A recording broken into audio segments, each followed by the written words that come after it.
Essa história aconteceu há alguns anos, quando eu ainda trabalhava como coletor de sucata em uma cidade pequena do interior. Durante o dia, meu trabalho era no ferro velho da cidade, onde eu ajudava a separar e organizar o que chegava.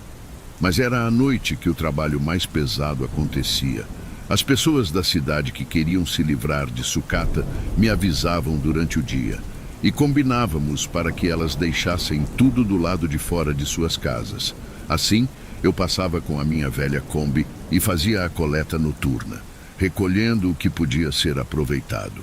Eu sempre gostei da tranquilidade da noite, das ruas vazias e do silêncio que só era quebrado pelo barulho do motor da Kombi e pelo som dos sacos de sucata sendo jogados. Normalmente eu contava com a ajuda de um funcionário, mas naqueles dias ele estava doente, gripado e não tinha como trabalhar. Então, lá estava eu, fazendo tudo sozinho, o que significava mais trabalho, mas também mais tempo para pensar. Foi nessa época que comecei a receber pedidos de uma rua antiga da cidade, um lugar onde eu não costumava passar. Essa rua era cheia de casas velhas, muitas delas parecendo abandonadas. Era estranho que, de repente, tanta gente ali quisesse se livrar de tanta coisa, mas trabalho é trabalho. Aceitei os pedidos sem questionar, e assim comecei a passar por lá todas as noites. Nas primeiras noites em que passei por essa rua, tudo parecia normal, embora o lugar fosse um tanto sombrio. As casas eram velhas, com janelas empoeiradas e paredes que pareciam prestes a desabar. O que realmente me chamou a atenção, porém, foram os sacos de lixo que sempre apareciam ao lado das pilhas de sucata que eu ia buscar.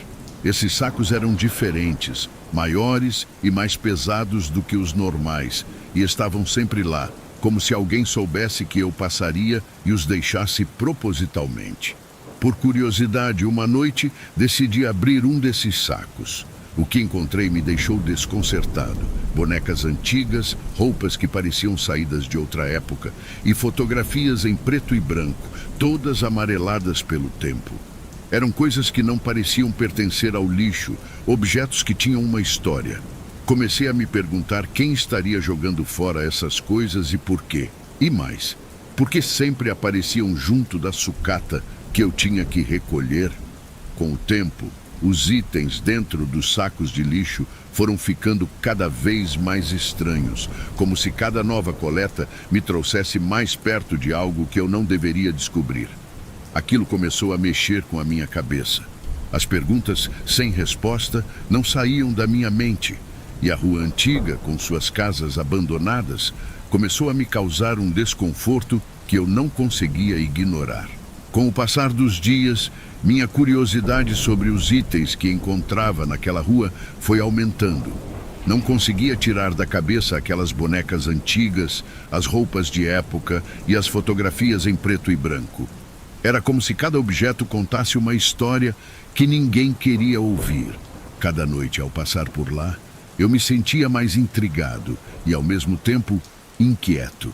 Comecei a reparar melhor na rua, nas casas.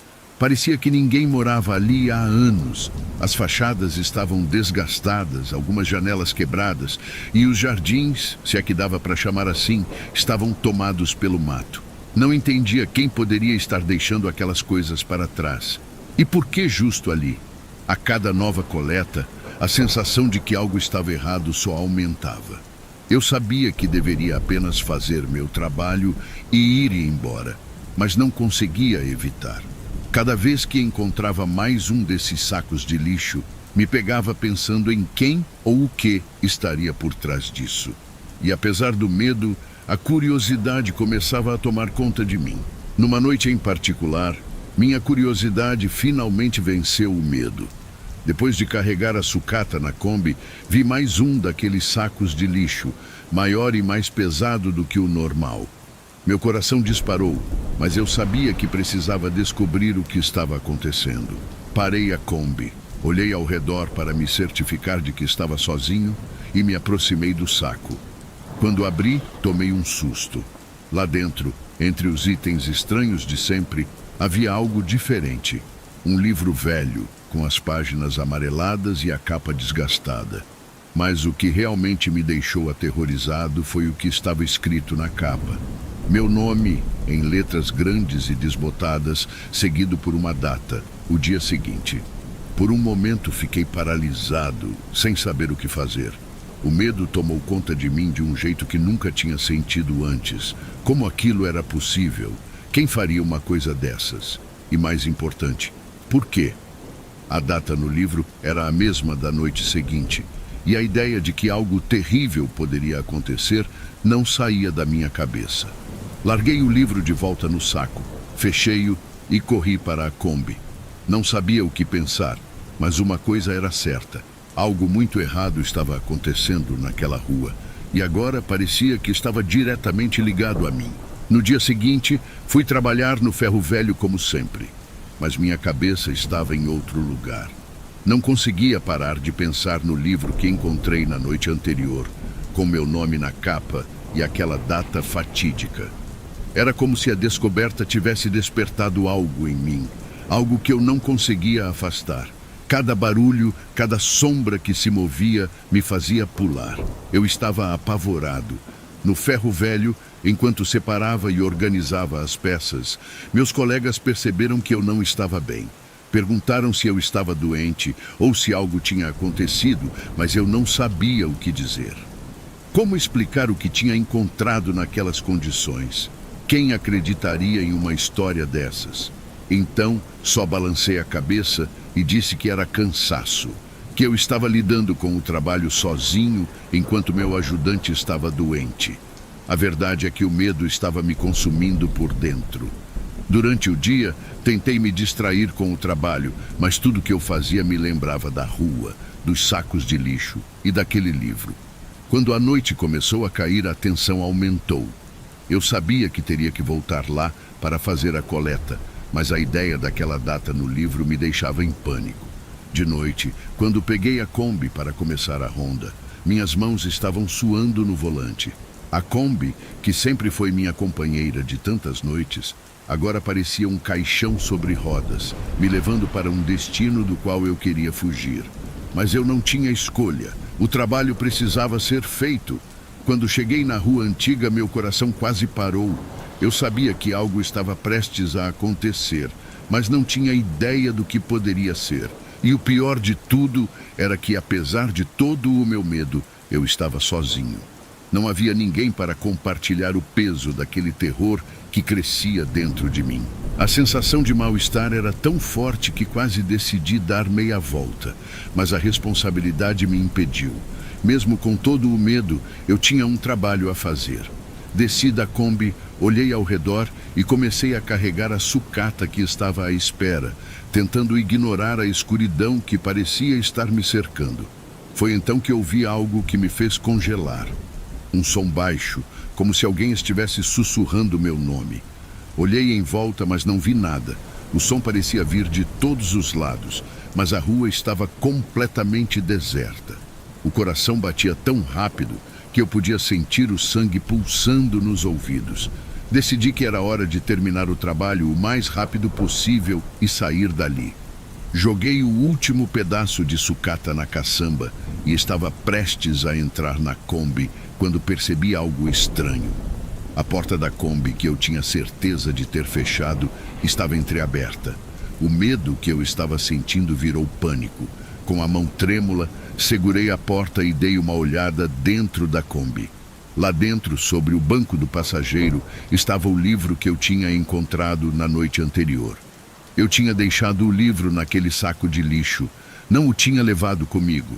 E agora ele estava ali, aberto, com a página virada para a data que coincidia com aquela noite. Mas o mais assustador foi o que vi embaixo do livro. Uma foto antiga, em preto e branco, mostrando um homem ao lado de uma Kombi. Um homem que parecia exatamente comigo. Eu não conseguia respirar direito. Não podia ser real, como aquilo tinha parado ali. Peguei a foto com as mãos trêmulas e, ao virá-la, vi algo escrito à mão. Ele sabia que não devia voltar. Nesse momento, as luzes da rua começaram a piscar e o motor da Kombi ligou sozinho. O som do motor roncando no silêncio da noite fez meu coração quase parar. Eu sabia que precisava sair dali, mas minhas pernas não respondiam. Foi quando o motor desligou abruptamente e tudo ficou em silêncio novamente. Só o som do meu coração batendo descontroladamente. Decidi que não havia mais o que fazer ali. Larguei a foto e o livro no banco. Fechei a porta da Kombi com força e saí de lá o mais rápido que pude. Aquela rua, aquela noite, sabia que jamais esqueceria. Depois daquela noite, minha vida mudou. No dia seguinte, fui direto ao dono do ferro velho e pedi para ser transferido para outra rota. Contei a ele que estava com problemas de saúde, que o trabalho noturno não estava me fazendo bem, mas não disse uma palavra sobre o que realmente tinha acontecido. Quem acreditaria? E, sinceramente, eu preferia esquecer. Passei dias tentando tirar aquela imagem da minha cabeça. O livro com meu nome, a data, a foto antiga de um homem que parecia exatamente comigo. Mesmo durante o dia, enquanto trabalhava no ferro velho, não conseguia afastar a sensação de que algo estava me observando, que algo tinha ficado naquela rua, esperando que eu voltasse. Mas eu nunca mais voltei. Passei a evitar aquela parte da cidade completamente. E quando alguém mencionava aquela rua, eu mudava de assunto, fingindo que não era nada. Mas no fundo, sabia que tinha visto algo que nunca deveria ter sido encontrado. Algo que estava ligado a mim de uma forma que eu nunca entenderia. Anos se passaram e a lembrança daquela noite ainda me assombra. Mas o que mais me assusta é que de vez em quando, em noites silenciosas, eu ainda ouço aquele sussurro. Um som baixo, distante, como se alguém estivesse tentando me chamar de volta. Mas eu nunca vou voltar.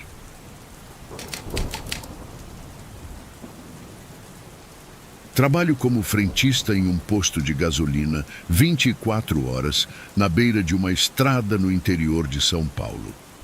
Durante a noite, o movimento é bem tranquilo, com poucos carros passando. É nesse silêncio que comecei a notar algo esquisito. Uma madrugada, por volta das 3 da manhã, apareceu um carro que eu nunca tinha visto por aqui. Era um Opala preto, daqueles antigos, com a pintura meio fosca e os vidros tão escuros que não dava para ver nada lá dentro. O motorista não saiu do carro como a maioria faz. Ele só abriu uma fresta da janela quando terminei de abastecer, esticou a mão e me entregou o dinheiro certinho, sem falar nada. Depois, saiu dirigindo devagar, sem pressa. O que me deixou intrigado foi o tanque. Quando comecei a abastecer, percebi que o combustível entrava mais devagar que o normal, como se o tanque estivesse enchendo, mas de um jeito diferente do que eu estava acostumado. Isso ficou na minha cabeça. Algo não parecia certo, mas, naquela primeira vez, acabei deixando passar, pensando que podia ser apenas uma impressão. Alguns dias depois, o mesmo carro apareceu de novo, e foi aí que comecei a perceber um padrão. Sempre uma vez por semana, lá pelas 3 da manhã, o Opala preto surgia na entrada do posto. Eu já sabia o que esperar. O carro parava na bomba e eu começava a abastecer. O tanque continuava enchendo mais devagar do que o normal, o que me deixava intrigado. Quando terminava, o motorista abria uma fresta da janela e me entregava o dinheiro contado, sempre sem falar uma palavra. Aquele ritual começou a me deixar desconfiado. Não era só a questão do combustível entrar devagar. Era o silêncio, a maneira como o motorista nunca mostrava o rosto, como se ele quisesse se manter oculto. O carro ia embora, mas eu ficava ali, pensando no que podia estar acontecendo. Algo não batia, e a curiosidade começou a crescer junto com uma sensação estranha, como se tivesse algo de muito errado naquela situação. Depois de algumas semanas nessa rotina, minha curiosidade estava me corroendo por dentro. Não conseguia parar de pensar naquele Opala preto, no motorista misterioso e no tanque que parecia nunca encher direito. Decidi que precisava descobrir o que estava acontecendo. Na próxima vez que o carro aparecesse, eu ia tentar ver alguma coisa além daquela fresta de janela. E foi o que eu fiz. Na noite em que ele apareceu de novo, já lá pelas 3 da manhã, fiquei de olho. Assim que ele parou na bomba, me aproximei com a mangueira, mas em vez de só abastecer como sempre, tentei puxar conversa. Boa noite, tudo certo? Perguntei, esperando que ele dissesse algo, mas nada. Só o silêncio e a mão que saía pela fresta da janela, esticada, esperando que eu terminasse de abastecer. Eu já estava começando a ficar nervoso. Quando terminei de encher o tanque, me aproximei um pouco mais da janela, tentando espiar lá dentro. Mas não conseguia ver nada. Os vidros eram escuros demais, como se tivessem sido feitos para esconder o que estava lá dentro. Ele me entregou o dinheiro e saiu devagar, do mesmo jeito de sempre. Aquilo só fez aumentar minha desconfiança. Não tinha como ser normal. Alguma coisa estava errada com aquele carro e eu não sabia o que era. Trabalhando em um posto de gasolina, na beira de uma estrada deserta, acabei conhecendo muita gente que passava por ali, principalmente os policiais rodoviários federais. Como o posto era o único em quilômetros, eles sempre paravam para fazer uma pausa, comer algo na conveniência, ou só trocar uma ideia para passar o tempo. Foi num desses encontros que decidi perguntar sobre o Opala preto. Estava começando a me sentir paranoico com a situação e precisava de uma segunda opinião. Naquela noite, quando um dos policiais que sempre parava lá entrou na conveniência, puxei assunto. Ele se chamava Almeida, cara experiente, já rodava por aquelas estradas há anos. Contei sobre o carro, como ele aparecia sempre no mesmo horário, uma vez por semana, e como o tanque parecia nunca encher direito.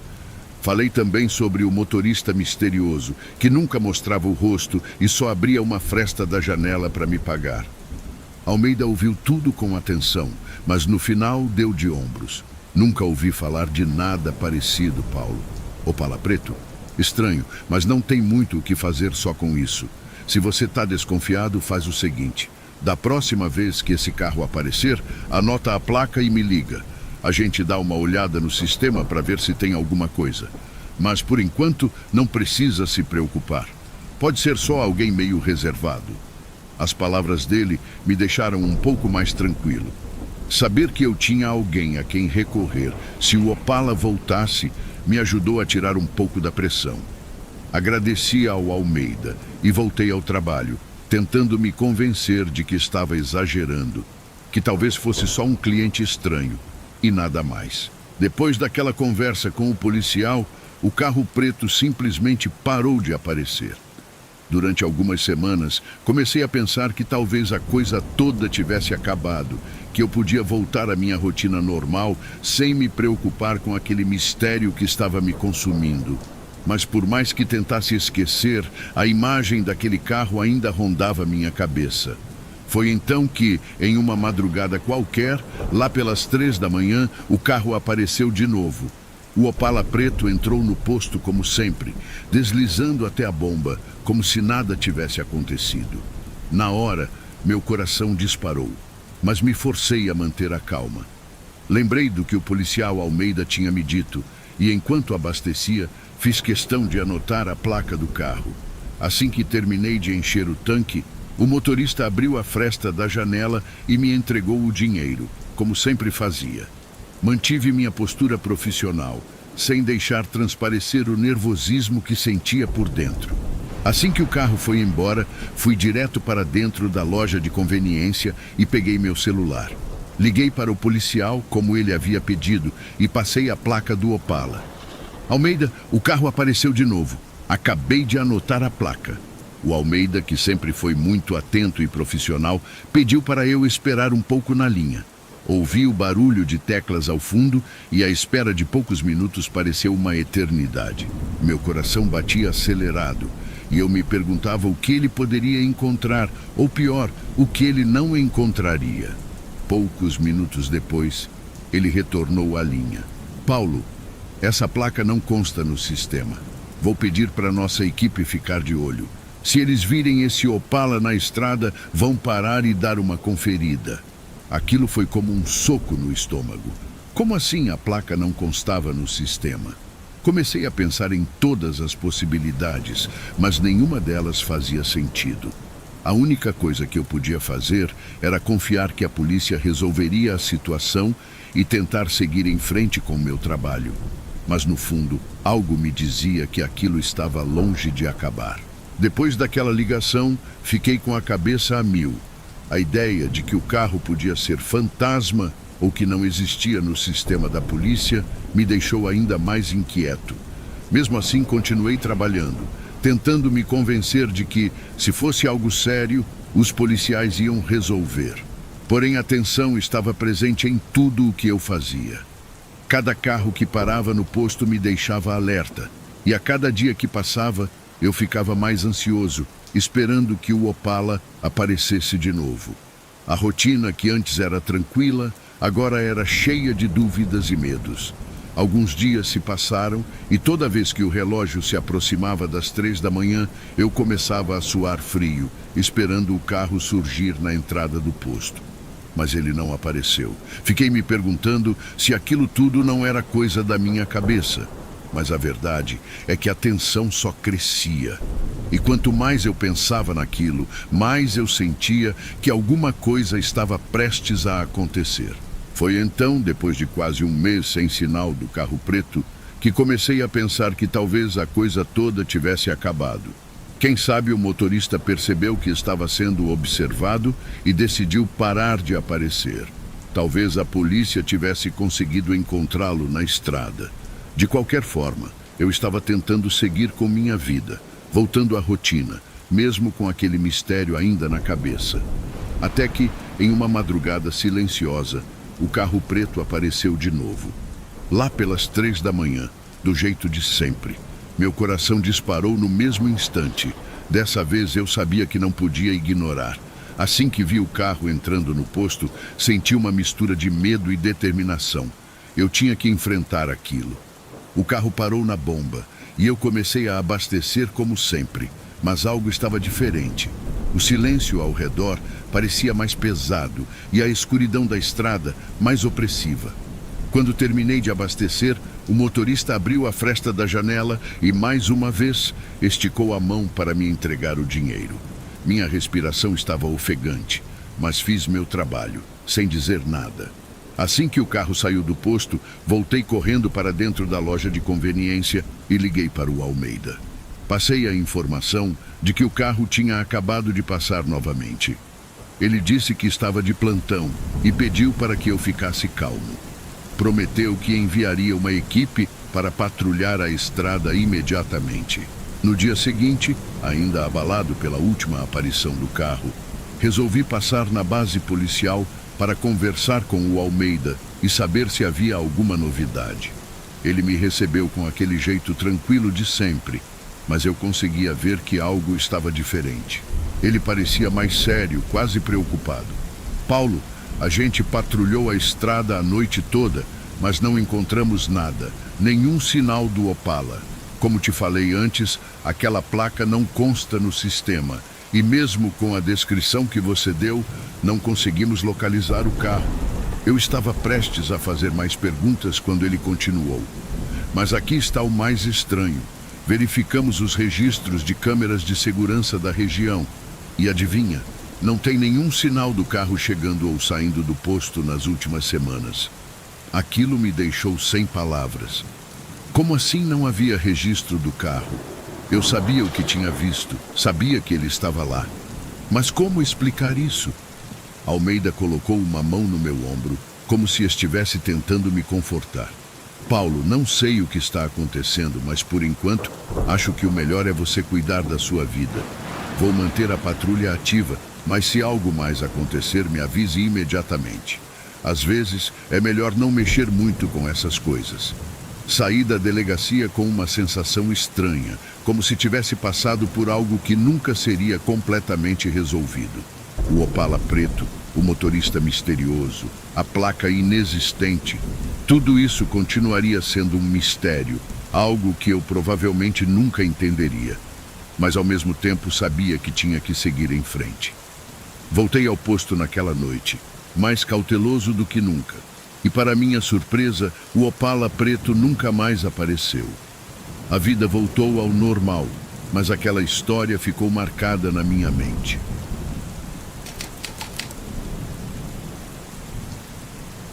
Meu nome é Carlos, tenho 45 anos e trabalho como faxineiro em um grande escritório no centro de São Paulo.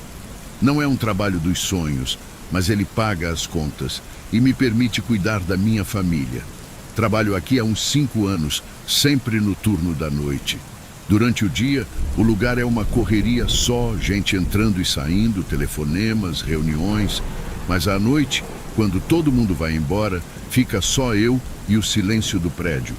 É um silêncio que eu sempre achei tranquilo, até reconfortante. Gosto de fazer meu trabalho sem ninguém por perto, sem pressa, só eu e meus pensamentos. Naquela noite, tudo parecia normal. Eu estava limpando as baias onde o pessoal trabalha, como faço todas as noites, quando de repente ouvi um barulho vindo de uma das mesas. Virei para olhar e vi que um dos computadores tinha ligado sozinho. Achei que fosse algum problema técnico, talvez algum tipo de atualização automática ou coisa assim. Fui até lá, olhei a tela, mas não tinha nada demais. Só a tela de login esperando alguém digitar a senha. Sem pensar muito, apertei o botão de desligar e o computador apagou. Continuei minha limpeza, mas aquilo ficou na minha cabeça. Era estranho, mas tentei não dar muita importância. Afinal, era só um computador. Na noite seguinte, lá estava eu de novo, fazendo meu trabalho como sempre.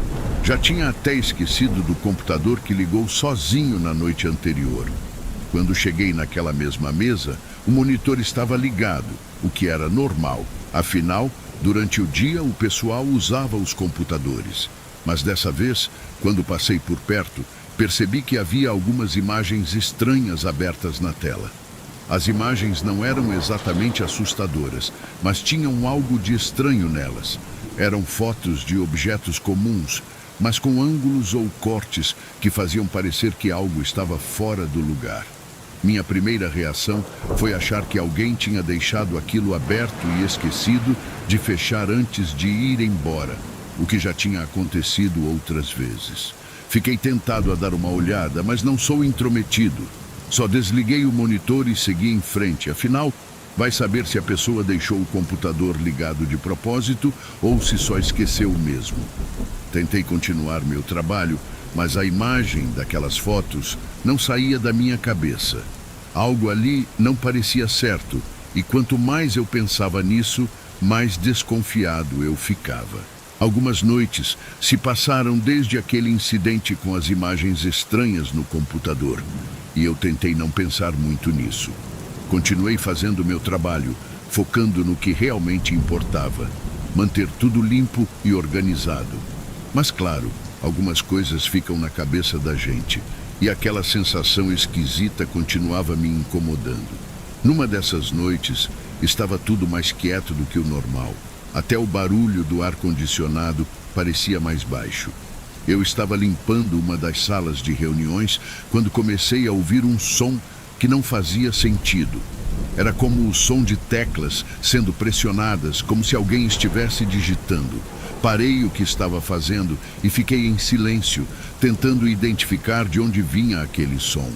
O escritório estava vazio, só eu ali, mas o som era claro. Alguém estava digitando em um teclado. Fui seguindo o som, tentando manter a calma, mas o coração já estava acelerado. Quanto mais eu me aproximava, mais o som ficava alto. E adivinha de onde vinha? Daquela mesma mesa onde o computador tinha ligado sozinho e onde eu tinha visto aquelas imagens estranhas. Quando entrei na sala, o som parou imediatamente.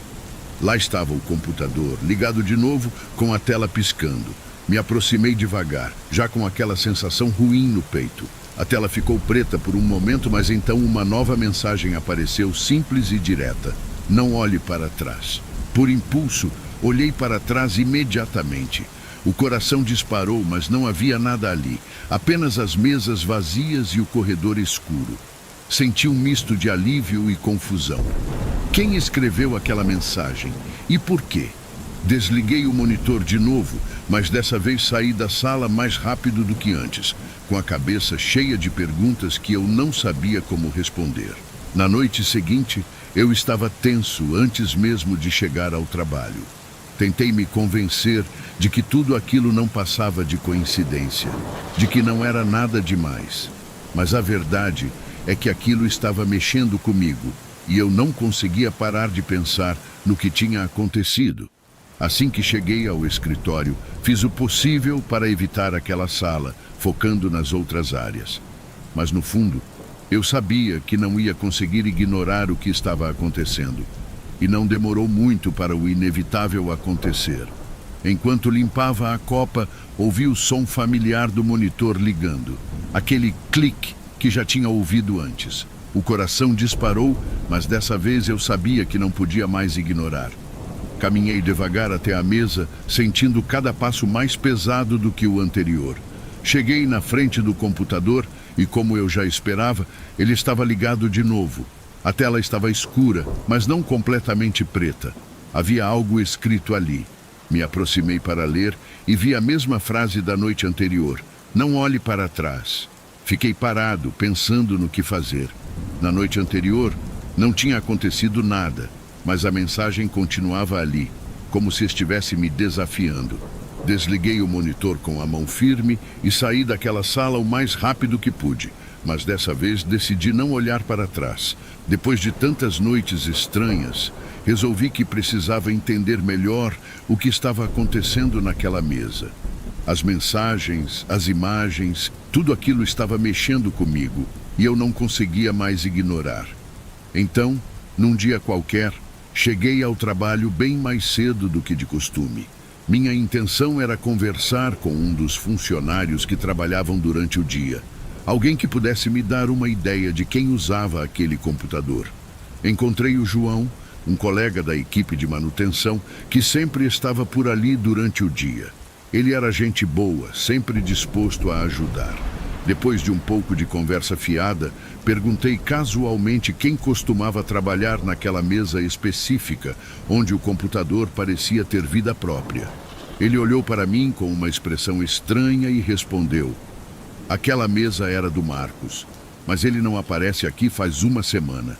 Ninguém sabe o que aconteceu com ele. O pessoal até tentou ligar, mas não conseguiram contato. Tá todo mundo meio preocupado, mas até agora nada. Aquela resposta me deixou gelado. Uma semana? O mesmo tempo em que as coisas estranhas começaram a acontecer comigo. Fiquei pensando no que poderia ter acontecido com o tal Marcos, mas, por mais que eu tentasse, não conseguia ligar os pontos. A única coisa que eu sabia era que a coincidência era grande demais para ser ignorada. Despedi-me do João, mas minha cabeça estava a mil. Será que as mensagens no computador tinham algo a ver com o desaparecimento de Marcos? E se sim, o que eu deveria fazer? Essas perguntas me acompanharam pelo resto do dia, mas eu sabia que não tinha como encontrar respostas sozinho. Naquela mesma noite, voltei ao trabalho com um sentimento de inquietação que não conseguia afastar. Tudo o que João tinha me contado mais cedo estava martelando na minha cabeça. Decidi continuar com minha rotina, mas já estava preparado para qualquer coisa que pudesse acontecer. Estava limpando as baias, como de costume, quando ouvi o familiar clique do monitor ligando. O mesmo computador de sempre. Caminhei devagar até lá, já esperando o pior. Quando olhei para a tela, ela estava cheia de imagens que não faziam sentido. Eram figuras borradas, distorcidas, que eu não conseguia identificar. Aquilo só aumentou minha tensão. De repente, as imagens desapareceram e uma nova mensagem apareceu, mas dessa vez era diferente. Era uma ameaça clara. Saia daqui antes que seja tarde. Meu coração disparou. Não era mais só uma sensação esquisita ou um susto. Agora era uma ameaça direta. Desliguei o monitor rapidamente, tentando manter a calma. Não sabia o que pensar.